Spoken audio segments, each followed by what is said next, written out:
हाँ, तो कल हमने पढ़ा था वर्ण कितने होते हैं 44। उसके भाग पढ़े थे व्यंजन और स्वर। स्वर कितने होते हैं 11। कल इसके भी भाग पढ़े थे ह्रस्व स्वर, दीर्घ स्वर और संयुक्त स्वर। ह्रस्व स्वर 4 थे, दीर्घ स्वर 3 थे और संयुक्त स्वर 4 थे। 4 4 8 3 11।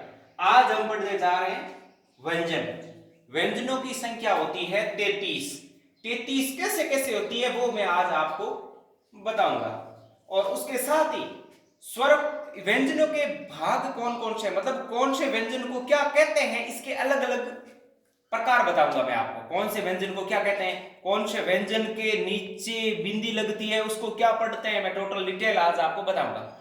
ये जो आप सभी सार देख रहे हो बोर्ड पर, ये एक या दो किताब का नहीं है, ये हिंदी व्याकरण की अलग अलग उठाकर पुस्तकों से लिया गया सार है जो आपके सामने परोसा गया है। एक किसी भी एक किताब में ये पूरी डिटेल नहीं मिलेगी आपको, लेकिन यहां पर एक ही क्लास में सभी किताबों का सार मिल जाएगा।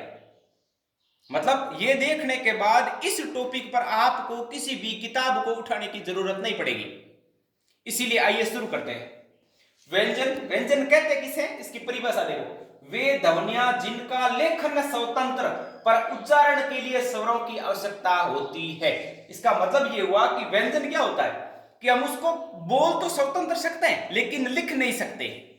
नहीं, लिख तो हम स्वतंत्र सकते हैं लेकिन बोल नहीं सकते। बोलने के लिए हमें स्वरों की आवश्यकता पड़ती है, वो होता है व्यंजन। उसके बाद व्यंजनों के भाग देखो। स्पर्श व्यंजन। स्पर्श व्यंजन क्या होते हैं, क से लेकर म तक 25। कितने हो गए 25, क से म तक। प्रत्येक लाइन में 5 लाइन है। क चे टे ते पे, ये पांचों लाइन, पांचों 25। उसके बाद नासिक व्यंजन क्या होते हैं, जो नाक से बोले जाते हैं, जो शब्दों के बीच में आधे आते हैं तब नाक से बोले जाते हैं, जिनसे नासिकीय व्यंजन बनता है ड़ ञ ण न म।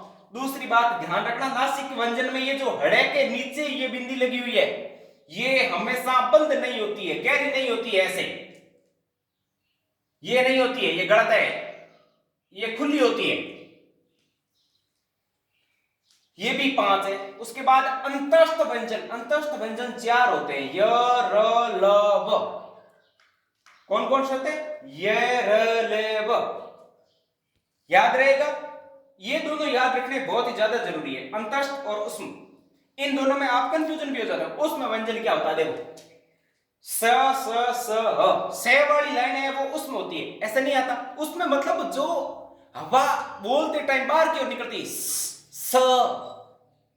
और अंतस्थ मतलब बोलते टाइम हवा अंदर की ओर जाती है, अंतस्थ। य र ल वो अंदर की ओर खींचता है, वो होता है अंतस्थ। उसमें मतलब बाहर की ओर फेंकता है।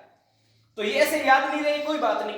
उ और मैं के बीच उसमें क्या है, से आया हुआ है, यानी से वाली लाइन उसमें, जिसमें से है वो से वाली लाइन उसमें से है, से वाली लाइन उसमें, और पीछे कौन सी बची, वो अंतस्थ है। ये दो लाइन नहीं है। इसके बाद नुक्ता। नुक्ता क्या चीज होती है देखते हैं। नुक्ता का दूसरा नाम है उत्क्षिप्त, और इसको और भी कहते हैं ताड़नजात, और भी इसको कहते हैं द्विगुण, मतलब इसमें डबल गुण पाए जाते हैं। कौन कौन से, ड़ और ढ। हम कभी कभी हिंदी की किताब में नीचे ये बिंदी देखते हैं, ढ के नीचे। ये यहां क्यों लगी होती है, इसके पीछे कारण होता है, ऐसे नहीं लगी होती है, वो किताब वाले छापने वाले भूल से नहीं लगाते हैं। ये नीचे बिंदी होती है, उसको हम क्या बोलते हैं, नुक्ता या उत्क्षिप्त या ताड़नजात। उसके बाद आगे बढ़ते हैं, प्रकंपित या लुठित।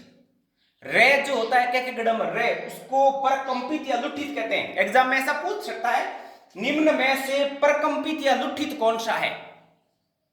4 ऑप्शन दे देगा, स ल र क। इसमें से आपको बताना है, तो रे होता है।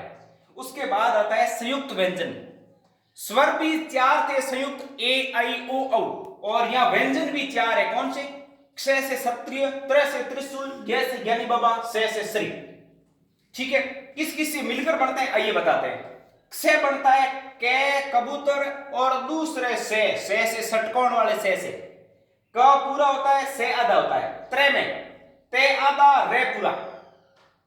ये ऐसा सवाल आपके सामने आ सकता है। क्ष किससे मिलकर बनता है?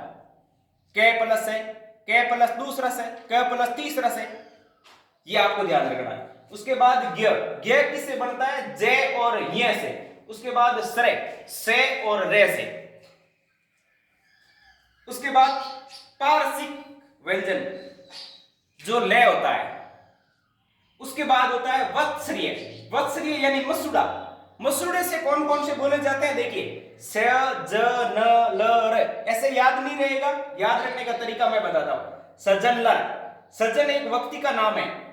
लर मुंह में लाड़ पड़ती या फिर लड़ाई, जो भी मानो आप। सजन लर, याद रखने का तरीका क्या है? वत्सरीय को सजन लर।